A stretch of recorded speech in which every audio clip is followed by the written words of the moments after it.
Oi, gente, tudo bem com vocês? Espero que estejam todos bem. Vamos aí para mais uma videoaula dessa semana. Hoje a gente vai falar sobre a Rússia, né? Economia e geopolítica. A gente já viu aí, né, em alguns capítulos, que a Rússia ela virou cenário de muitas histórias aí no decorrer dos séculos, não é verdade? Além de ter aí uma grande extensão territorial, sendo, né, um dos maiores países do mundo, fazendo parte tanto do continente asiático como também do europeu. E aí, quando a gente vem falando, né, de economia e de política, o que é que a gente vai ver? Vocês podem acompanhar a leitura a partir da página 130, tá certo? Devido à grande extensão e às diversidades regionais, né, geram-se aí os conflitos, né? E aí, o que acontece? A Rússia, né, que já foi um império governado por cesares, foi palco de grandes revoluções. Assim como eu disse antes, né, fez parte da Primeira Guerra Mundial, da Segunda Guerra Mundial e a Guerra Fria. E aí, é justamente nesse cenário que muda todas as relações econômicas que envolvem esse país. E aí é justamente quando a gente vai para a página 131, onde fala a Revolução Russa e o Socialismo Soviético. Então, veja, é justamente no final do século XIX, né, quando então o Império Russo passa por grandes turbulências, tanto sociais como políticas. E isso porque, devido à exploração da classe média e baixa, aí em campos de trabalho. E aí é justamente nesse período que começam as manifestações aí na década de, melhor, em 1905, né? Começa justamente aí as grandes manifestações dos operários contra justamente esse sistema governamental exploratório. E aí, minha gente, é justamente em 1905 que acontece uma das maiores manifestações de operários. E o governo se lança contra esse manifesto, usando seus soldados atirando contra os manifestantes. E aí, esse dia, ele fica conhecido como Domingo Sangrento, né? Devido à quantidade de pessoas que acabaram morrendo e, de um jeito ou de outro, sendo afetadas por causa dessa agressão contra o manifesto. E aí, o que é que aconteceu? Esse manifesto, né, esse bombardeio que teve contra esses manifestantes, foi tentado ser abafado pelo governo, né? Então, a ordem a ordem é suprema, vinha de cima, mas que atingiria diretamente os operários, né? Ainda mais que é uma forma de agressão visivelmente na intenção de matar esses funcionários. E aí, essa tentativa de abafar tudo isso não funcionou. Por quê?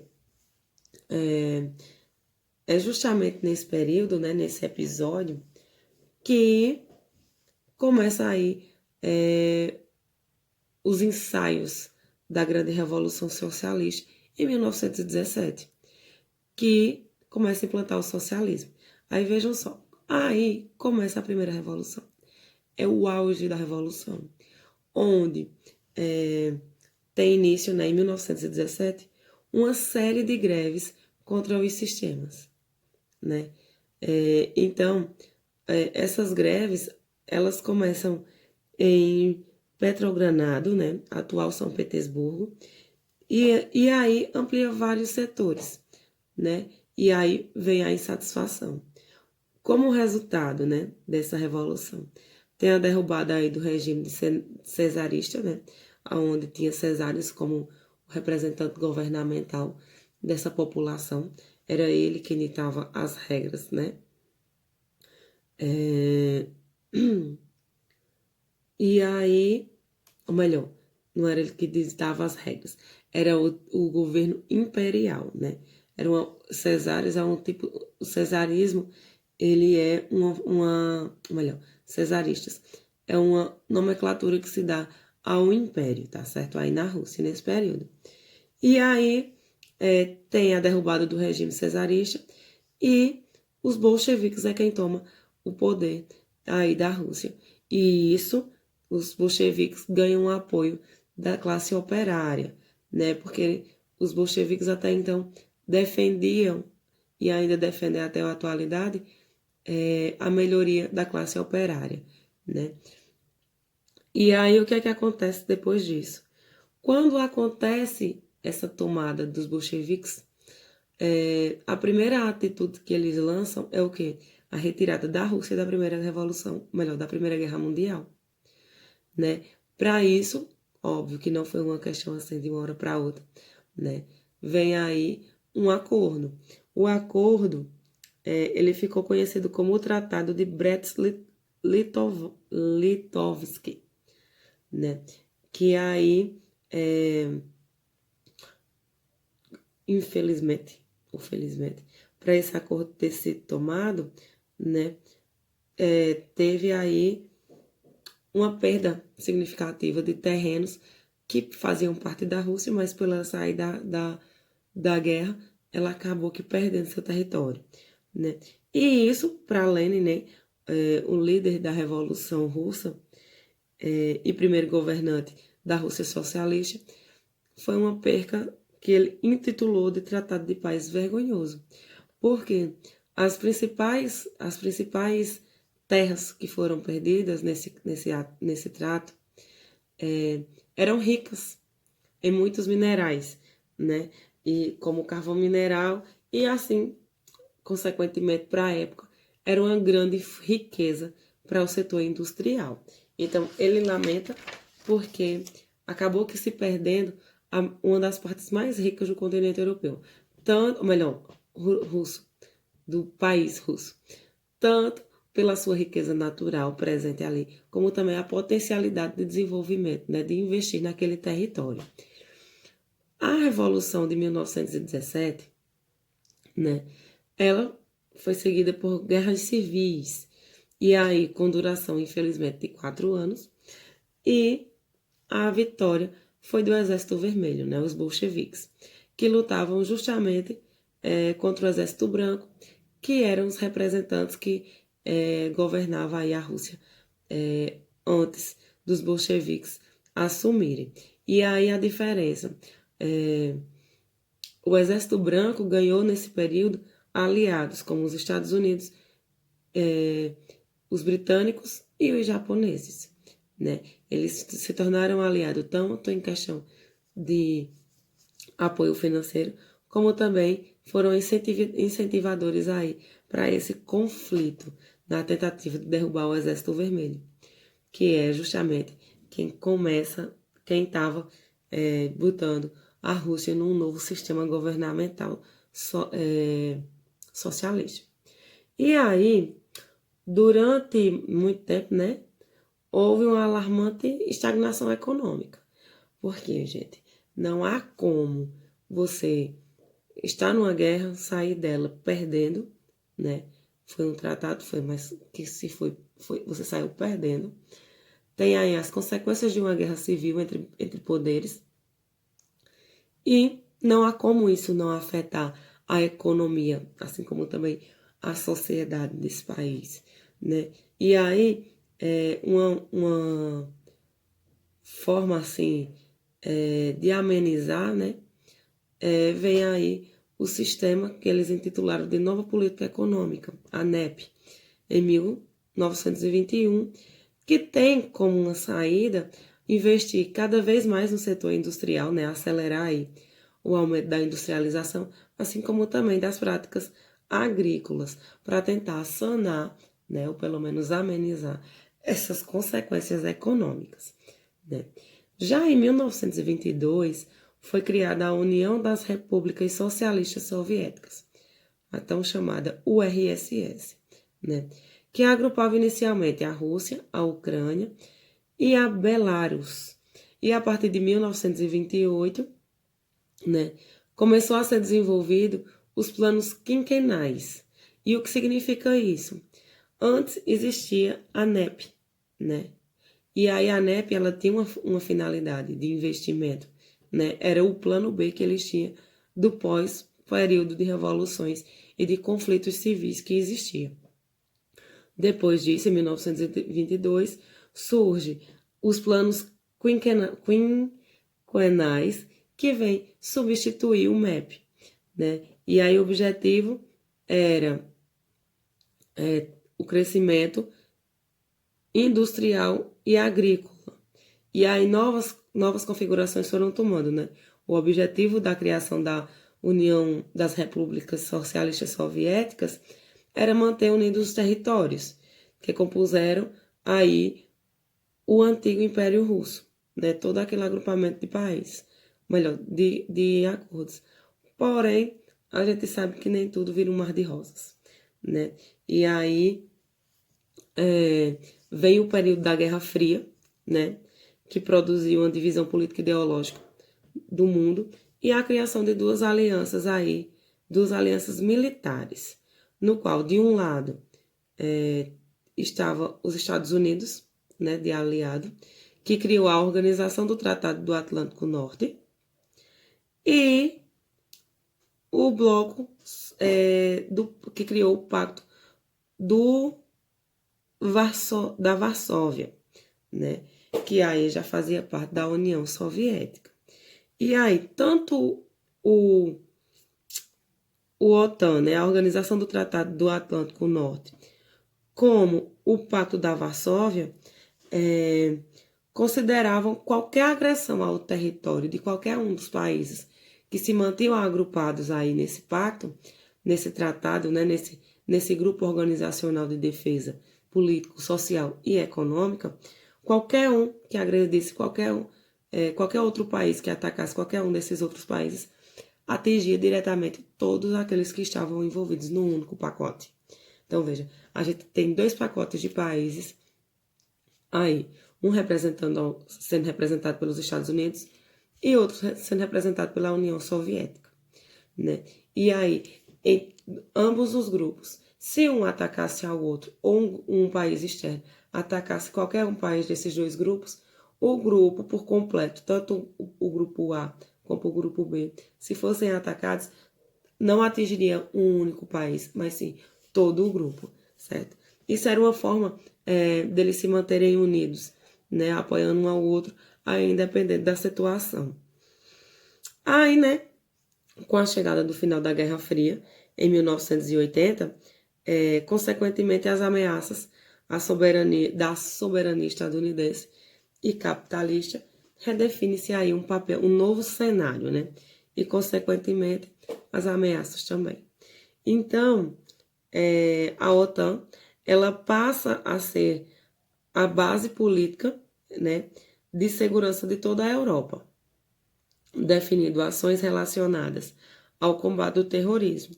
Então, veja, mesmo que tenha aí uma disputa interna e um saia ganhando, ambos precisam se manter aí meio que em acordo para evitar uma nova revolução, seja ela civil ou um conflito armado, né? Nesse meio, a Rússia participa de decisões relacionadas ao combate a esse terrorismo e à propaganda de armas de destruição em massa, né? São aí um lutando de cada lado, tentando fazer o que é melhor para o seu território e toda uma população.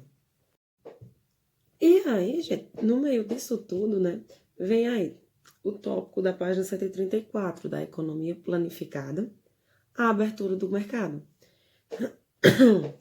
E aí, o que isso vem a dizer, né? A Europa, né, a gente já viu aí em outros momentos, ela é berço de muitos conflitos. E isso não para em 1917, ou melhor, em 22, né? Quando o sistema começa a mudar sua formação e vira um sistema socialista, né? Então, o que é que acontece? A União Soviética, né, ela acaba tendo um vasto território, né, e, sobretudo, em decorrência de um grande território, vem aí também uma diversidade muito grande de povos, né, de nações internas. E ao longo da história da União Soviética, juntamente com a da Europa, vem aí os grupos que não são de acordo, né, e decidem adotar uma nova nação, né? Surgem novas nações em meio a tanta diversidade e, em decorrência disso, também conflitos, né? E aí, o que é que acontece? Tem aí um tópico no livro de vocês que vem dizendo assim: apesar de todas as repúblicas terem adotado o socialismo, que definiria um único partido político e uma economia planificada, elas tinham entre si grande diversidade étnica, religiosa, linguística e cultural, o que resultou na formação de várias minorias nacionais, responsáveis em grande parte pelos conflitos que atingiram e ainda atingem a região. Então, para vocês terem noção, é algo que acontece lá em 1922, mas que não parou até então, né? O território europeu, né, ainda é aí um campo minado para várias nacionalidades, né? E aí, vejam só a transformação. Em 1945, União Soviética, Estados Unidos e Grã-Bretanha venceram os países do eixo, né? Alemanha, Itália e Japão, pondo fim na Segunda Guerra Mundial. Os Estados Unidos, com o objetivo de garantir o alinhamento das nações europeias, melhor, da Europa Ocidental, e impulsionar o capitalismo, investiria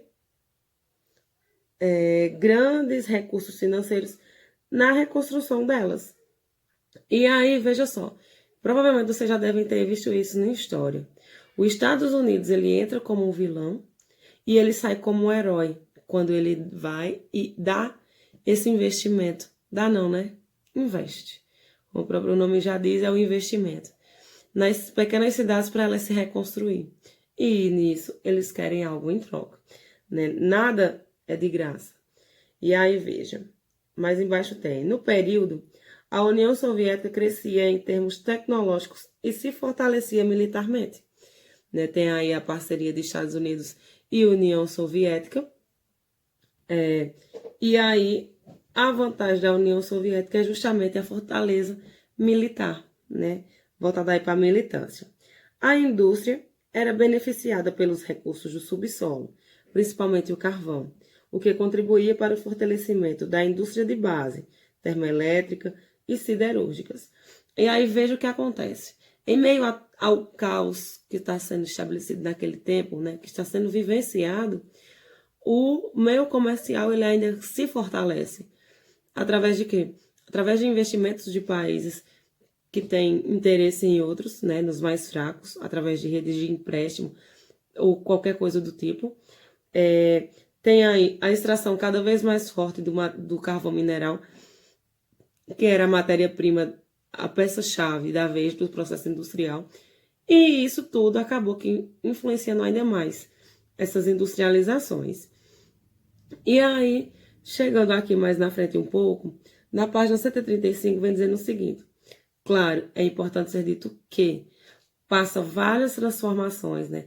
Vários tipos de moldes políticos ao decorrer do tempo. Aí, não só na União Soviética, não só no único território, mas sim em toda a vastidão do território. E aí é importante ser dito que nem todo o território recebe essa transformação de maneira homogênea. Não é uma coisa igualitária para todos. Cada um tem aquilo que necessita mediante do que está sendo acontecido, tá certo? E aí, vem dizendo assim na página 135. Com essas medidas, a União Soviética começou a traçar um novo cenário nacional e internacional. Algumas de suas repercussões foram a organização de diferentes movimentos. E aí, vejam só quais foram esses movimentos que vêm sendo citados. De apoio ao regime socialista, favoráveis às reformas profundas da Rússia, a maior das repúblicas que compõem a União Soviética, contrários às reformas, constituído principalmente por conservadores. Então, veja, o cenário ele acaba aqui impondo certos planejamentos aos grupos que lutam, né, ali por aquele território.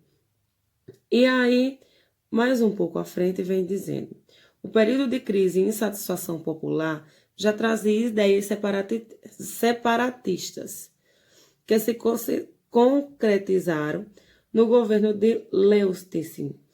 As primeiras repúblicas a se separar da União Soviética foram Estônia, Letônia e Lituânia, formando novos países que se declararam independentes.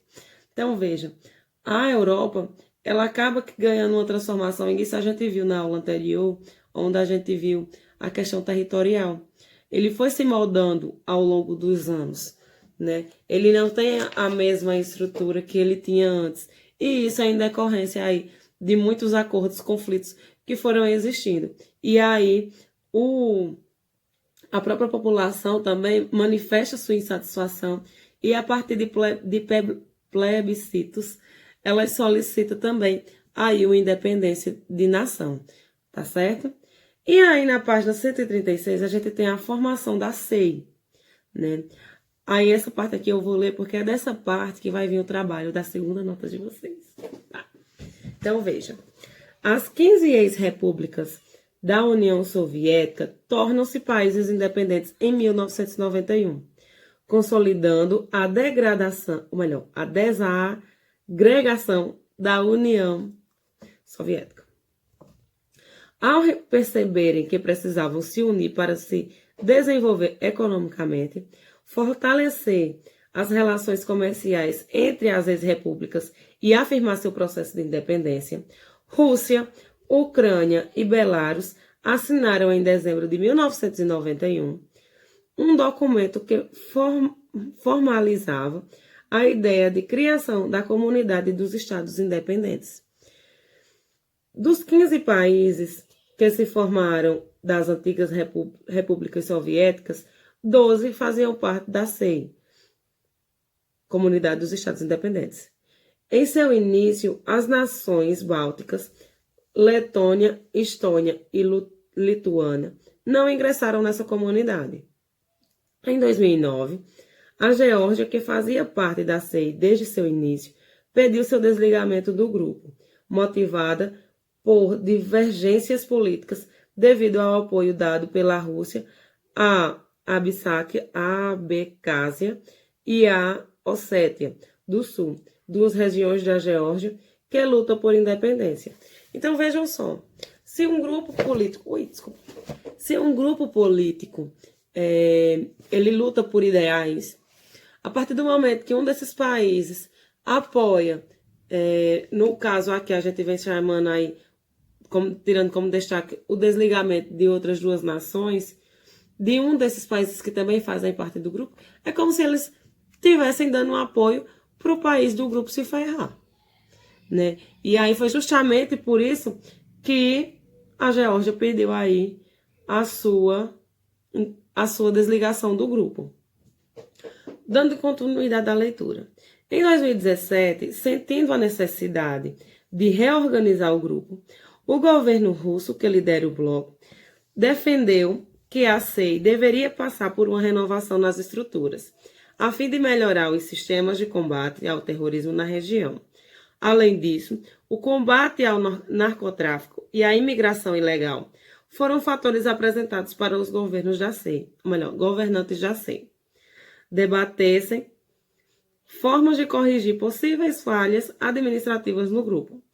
Apesar da dissolução do bloco soviético e de um pequeno período em que a Rússia passou por profundas reestruturações internas, esse país ainda exerce influência política, econômica e militar na Eurásia e em outras partes do globo. Então, veja, a SEI, a gente viu sobre eles nos blocos econômicos, e a gente estudou também algumas das potencialidades que esse grupo tem. E aí, como vocês podem ver que recentemente, 2017 é bem recente da nossa história, passou aí por um processo de reformulação, para corrigir possíveis falhas e firmar novos acordos. E aí, mediante a formação da SEI, vem o nosso trabalho dessa semana. É o trabalho, como eu disse antes, referente à segunda nota de vocês. E aí, o que é que vocês vão fazer? Vocês vão fazer uma pesquisa iconográfica sobre os países. E aí, eu separei direitinho os países. Sobre esses países, vocês vão trazer para mim as bandeiras oficiais dos estados desses países, né? Paisagens naturais, paisagens modificadas e retrato de personalidades importantes. Além, né, de contar aí a história desses países. E aí, o grupo, para ficar a descrição melhor, eu vou mandar no grupo do WhatsApp. Então, fiquem atentos. Na nossa próxima videoconferência, que acontece a semana que vem, vocês vão fazer a apresentação dessa pesquisa, tá certo? Vai ser a pesquisa avaliativa. Vocês podem fazer a pesquisa pelo Word, que vocês vão ter que me mandar por e-mail para eu corrigir tintim por tintim. Aí é bom informar. São, no total, 11 países, né? E aí, porque, né, a Geórgia se desligou. E aí, o que é que acontece? Vai ter pessoas que ficaram em duplas e tem pessoas que ficaram individualmente, tá bom? Mas já tudo certo. Qualquer dúvida que surgir, vocês me procurem no privado, tá bom? Um grande cheiro para vocês e até a próxima.